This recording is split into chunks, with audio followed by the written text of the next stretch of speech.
안녕하세요. 톨스 오랜만에 인사드립니다. 제가 좀 건강상에 조금 문제가 있어가지고 좀 아팠어요. 자, 오랜만에 돌아온 톨스의 뇌피셜. 오늘은 무슨 내용을 가지고 왔냐면요. 바로 노후계획도시 특별법 본격 시행.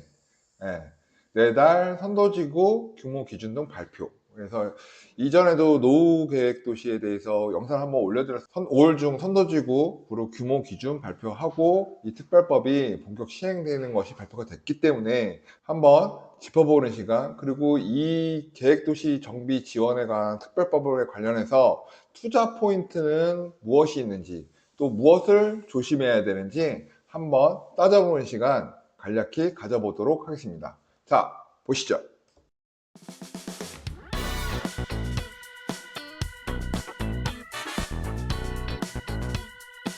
자, 노후계획도시특별법 왜 나왔어요? 그쵸? 강남 개발, 노원, 목동 개발하고, 그 다음에 1기 개발하고 2기 개발했어요.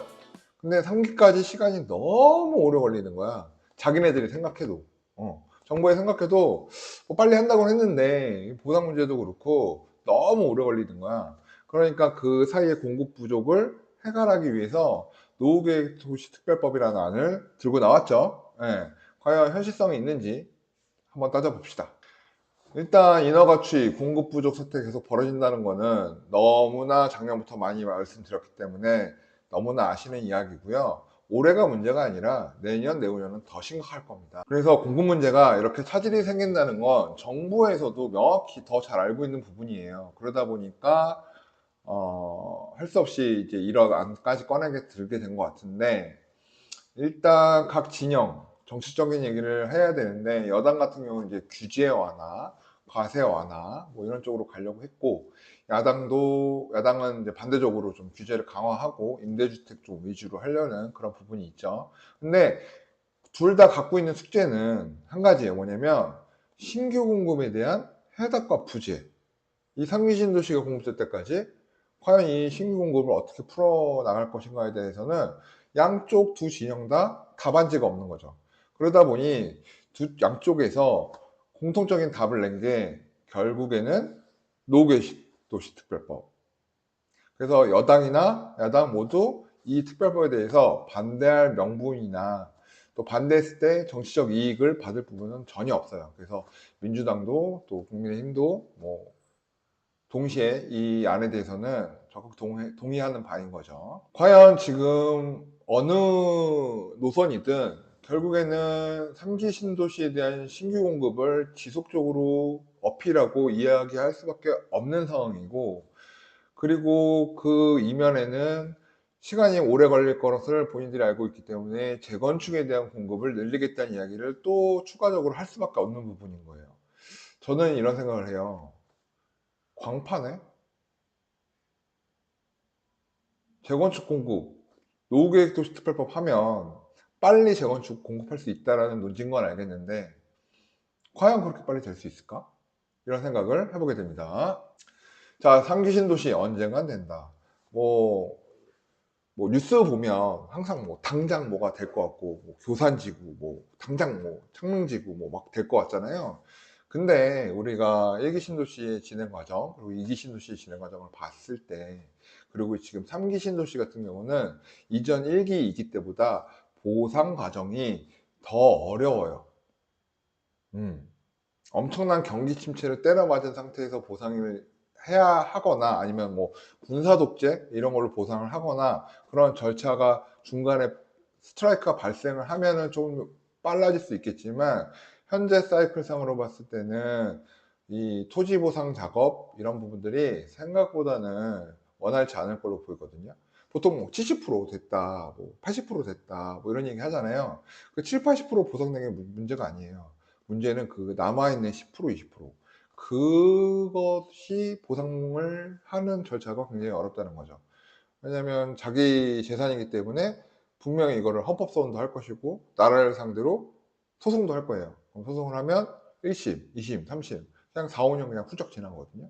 그래서 이런 부분 생각했을 때는 아직도 갈 길이 멀었다. 그렇기 때문에 상계신도시가 멀게 느껴지는 부분인 거고, 정부도 빨리 하겠다고는 하지만 현실적으로는 사실 그 벽이 있다는 거를 잘 알고 있는 거죠. 그래서 뭐 기사에서 보다시피 뭐 LH에서 뭐 보상 착수도 못하는 경우가 너무나 많고요. 왕숙지구 같은 경우도 뭐 사업지역고시도 막 나는 부분도 있고, 굉장히 지구 지정됐다가 또 변경됐다 이런 것들이 사실 굉장히 어려운 부분에 계속 봉착하는 부분인 거고, 이것을 넘어선다고 진행이 막 되는 게 아니라 넘어야 될 산들이 아직도 너무나 많다. 자, 그러면 재건축 카드를 왜 들고 나왔느냐? 재건축이 현실적으로 지금 어렵거든요. 일단은 재건축가 어려운 이유 중에서는 뭐 용적률, 건폐율, 완전지대 뭐 여러 가지들이 있겠죠. 근데 사실 제일 중요한 포인트는 재건축은 돈이 돼야 돼요. 사업의 수익성 부분. 예, 그럼 사업의 수익성을 지금 갉아먹는 요소들이 뭐가 있느냐? 뭐 재건축 초과이익 환수제도 있고, 기부채납제도 있고, 뭐 여러 가지가 있죠.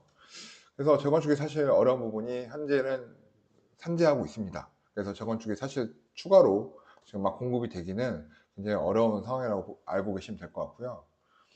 그러다 보니까 이제 노후계획도시 특별법을 만들어서 뭐 행정 절차를 간소화하고, 그다음에 보상 절차의 어려움을 조금 풀어보고, 또 이주 문제도 좀 해결을 해보고, 그다음에 수익성을 좀 늘려주고, 이렇게 하는 게 지금 노후계획도시 특별법의 골자다, 이렇게 간단하게 보시면 돼요. 그러다 보니까 이제 안전진단 부분, 그다음에 공공 인프라 재배치하는 부분, 그다음에 용적률 인센티브 주면 수익성이 좀 좋아지니까, 그리고 이주 지역에 대한 지원 부분, 이런 부분들 하면 현실적으로 좀 진행 가능성을 높여볼 수 있겠다. 그래서 최소한의 수익성을 좀 보장해주고, 적정 수준에서 이익을 환수하고, 또 지자체가 좀 주도해서 이주 수요랑 이주 주택 공급 좀 하고, 이런 것들을 진행하면 조금 대단히 재건축들을 할 수 있지 않겠느냐라는 게 이번 골자죠. 그래서 이제 시범 사업을 해야 되니까 선도지구를 정해보자.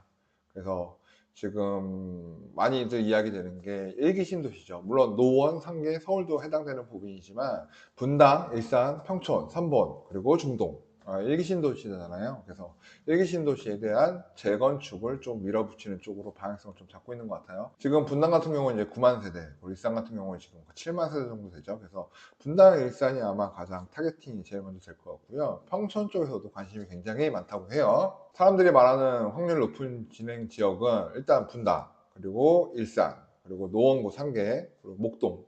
목동 재건축 지겹다, 지겨워. 그죠? 그리고 강서구 가양, 뭐 이 정도가 이제 선도지구로 선정될 가능성이 좀 있다고 보고 있는 거고요. 그 외에도 지방들도 뭐 사실 이제 가능성이 아예 없는 것은 아닙니다. 하지만 이제 수익성이 많이 나와야 재건축이 진행되기 때문에 아무래도 수도권 쪽에서 발표가 될 가능성이 높겠죠. 그러나 이제 토스가 이야기하는 부분은 이런 부분이에요. 여러분, 뉴타운 기억하시나요? 뉴타운. 서울 뉴타운뿐만 아니라 뭐 수도권에도 뭐 뉴타운이 어마어마했죠. 부천이라든가 광명이라든가 또 수원 도심 재개발, 그리고 뭐 서울 쪽에서도 뭐 사당, 뭐 방배, 뭐 신길, 영등포, 뭐 노원, 상계, 뭐 이런 부분들 재개발 이슈들 엄청 탔어요. 그죠? 국회의원 선거에서 막 재개발로 막 밀어붙여가지고, 그죠? 근데 따지고 보면 재개발이 될 수 있었고 재개발 정책을 나올 수 있었던 이유는 당시에 주택 가격이 상승세를 계속 보여주고 있었다는 부분이에요. 그리고 그 당시에는 재건축 초과이익 환수제가 폐지되어서 없어 있는 상태였고, 기부 체납제도 그렇게 심하진 않았단 말이죠.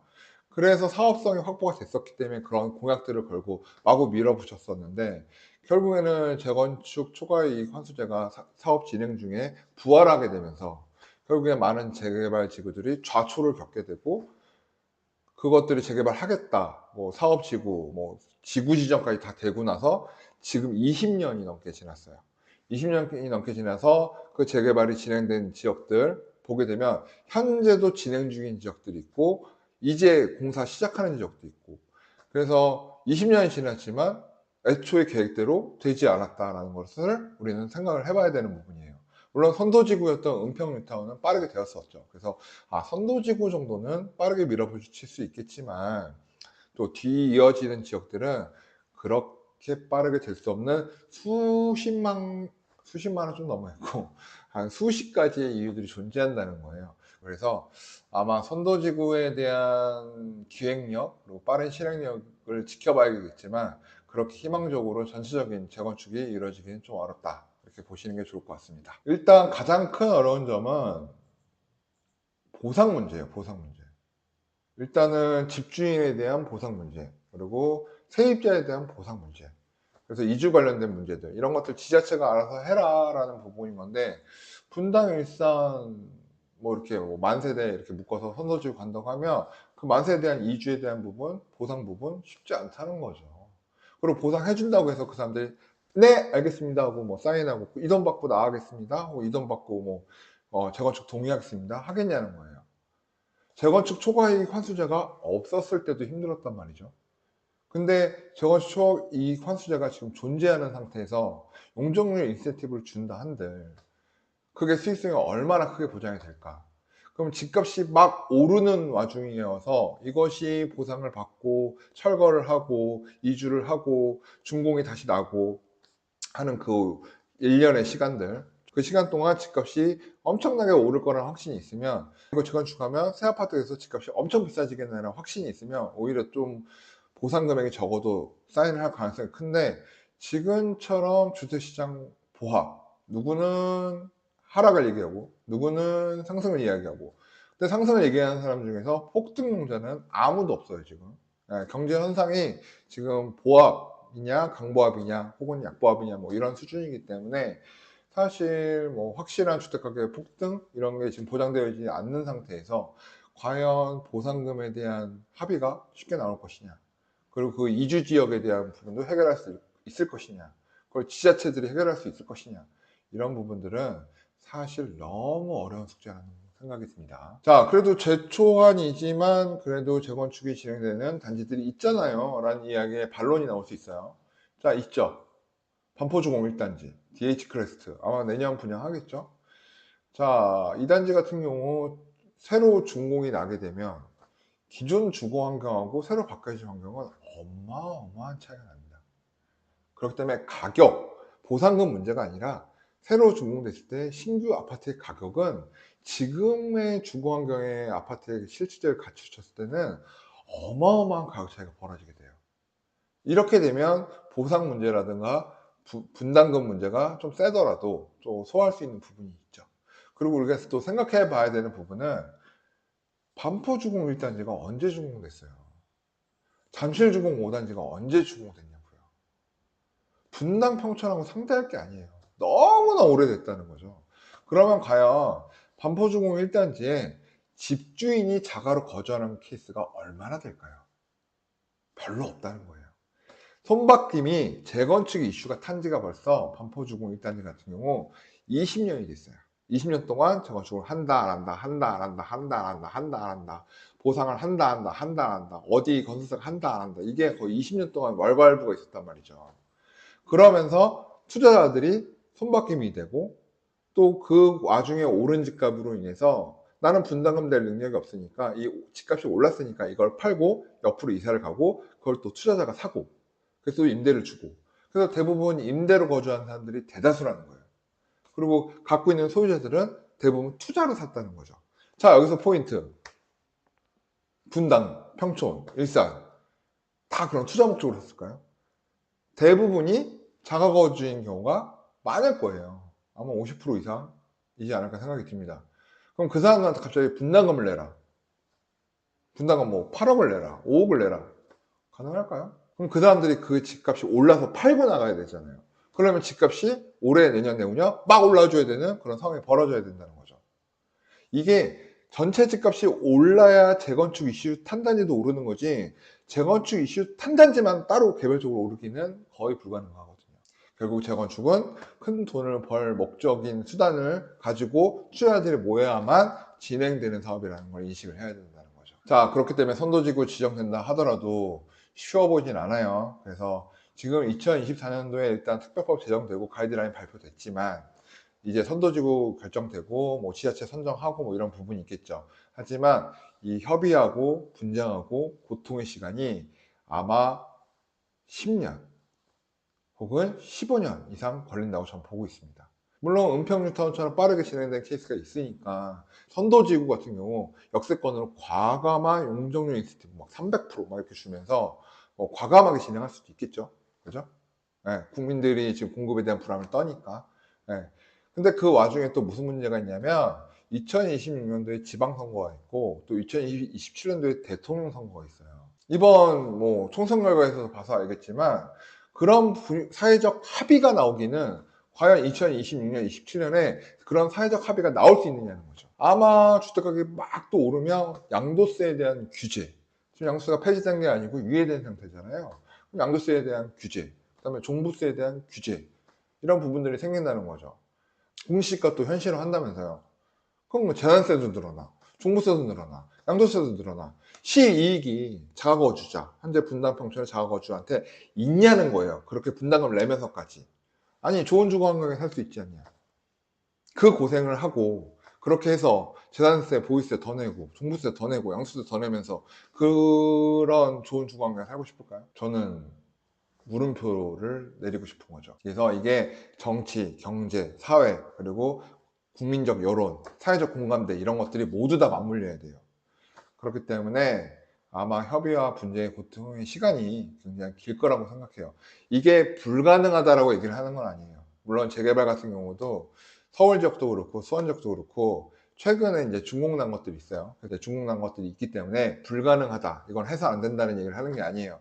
국민의 주거 환경 개편은 분명히 있어야 되고, 그래서 이런 재건축에 대한 인센티브 주는 거 필요한 순간이고, 공급 문제도 해결해야 집값이 오르는 것도 막을 수 있기 때문에 분명 필요한 전제는 맞아요. 전제는 많지만 그걸 해결해 가는 과정에서 넘어야 될 산과 숙제가 너무나 많다. 단순히 집값의 문제, 돈의 문제가 아니라 사회적 공간까지 해결해야 되는 부분, 그리고 경제의 호황도 맞물려야 되는 부분이기 때문에 굉장히 어려운 숙제다.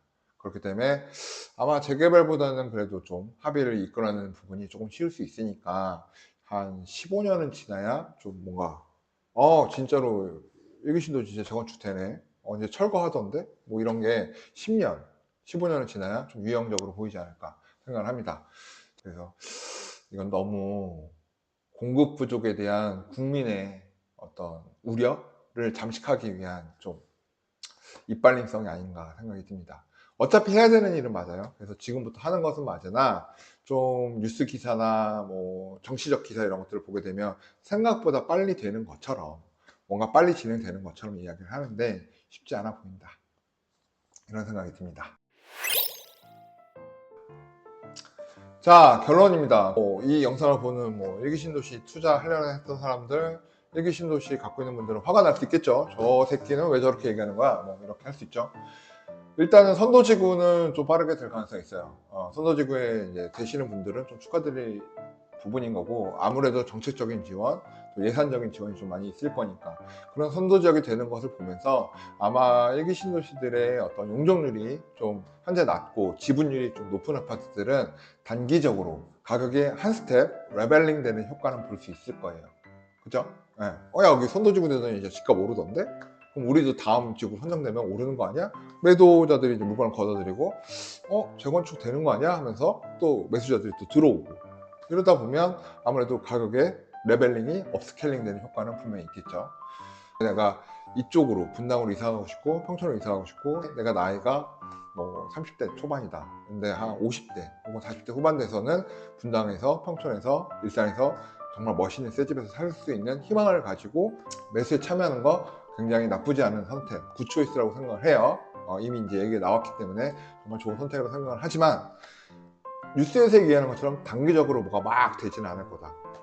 그리고 가격은 선도지구 지정 이후에 주변 지구들로 인해서 다음 지구로 지정될 거 예상되는 지역은 시간이 사실은 오래 걸리겠지만 바로 될 것 같은 마음에 가격이 업스케일링 된 효과는 분명히 있을 것이다. 그래서 투자를 한다면 지금 투자에 나서는 건 나쁘지 않다. 근데 여기서 업스케일링이 되고 나서 사는 것은 굉장히 잘못된 선택이다. 예전에도 재개발에서도 지구 지정이 일어나고 곧 될 것처럼 막 조금 더 나왔을 때는 가격이 업스케일링 됐어요. 그 업스케일링 된 채로 5년 10년 그대로 가더라는 거예요. 그래서 그 업스케일링만 먹고자 한다면 투자해도 나쁘지 않다. 이렇게 보고 있습니다. 근데 그게 또 100%는 아니니까 또 주의 있게 들어가셔야 되는 거고, 그리고 이제 지방선거하고 대통령 선거 또 가면서 이 정책들이 또 변화가 있고, 또 예산 지원 문제, 또 지자체와 또 행정부, 또 정부하고의 또 마찰, 국회와 정부와의 마찰, 이런 것들이 또 벌어질 수 있기 때문에 리스크는 아주 많이 노출되어 있다, 이렇게 보시면 돼요. 제일 중요한 거는 사실 기부 체납제를 줄이고 재건축 초과이익 환수제가 폐지가 되면 지금 나와 있는 특별법이 굉장히 파괴력을 가지고 움직일 수 있겠죠. 근데 아마 재건축 초과이익 환수제는 사실 힘듭니다. 굉장히 힘들기 때문에 선도지구 진행되는 거에 대한 업스케일링, 가격의 업스케일링만 딱 놓고 투자를 하는 게 맞다, 이렇게 보고 있습니다. 자, 그래서 내 집 마련 꿈꾸는 사람들은 지금 한 20년 뒤, 15년 뒤를 보고 지금 들어가는 건 나쁘지 않다고 보고, 해당 지역의 주택을 소유하고 있는 사람들 같은 경우는 뭐 어찌됐든 환호할 일이죠. 가격이 업스케일링 될 것은 또 명확해 보이는 부분이기 때문에 그냥 박수 치시면 되는 부분인 것 같고, 그 지역에 투자를 고민하고 있는 사람들은 올해 안에 빠르게 투자를 진행하시는 게 유리해 보인다. 너무 지금 설레발에 칠 것도 없고 그냥 담담하게 시장을 바라보시면 되고, 하나 여기서 핵심적으로 꽂아야 되는 건, 어느 당이든 정부든 국회든 지자체든 공급 부족에 대한 위험은 인지하고 있다. 그리고 이것에 대한 해결책을 갖고 있지 못하다. 이것만 기억하시면 됩니다. 자, 시장이 어느 방향으로 움직일지는 좀 더 지켜보자고요. 자, 오늘 토스 내피셜 여기까지입니다. 자, 이제 제가 좀 건강해졌으니까 자주 뵙도록 할게요. 감사합니다. 다음 시간 예고 있나?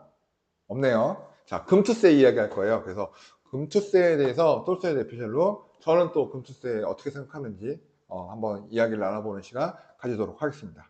그 금투세가 또 부동산에 미치는 영향도 분명히 있을 거예요. 자, 그러면 다음 시간에 봬요. 오늘의 영상 도움이 되셨나요? 구독과 좋아요는 저희에게 큰 힘이 됩니다.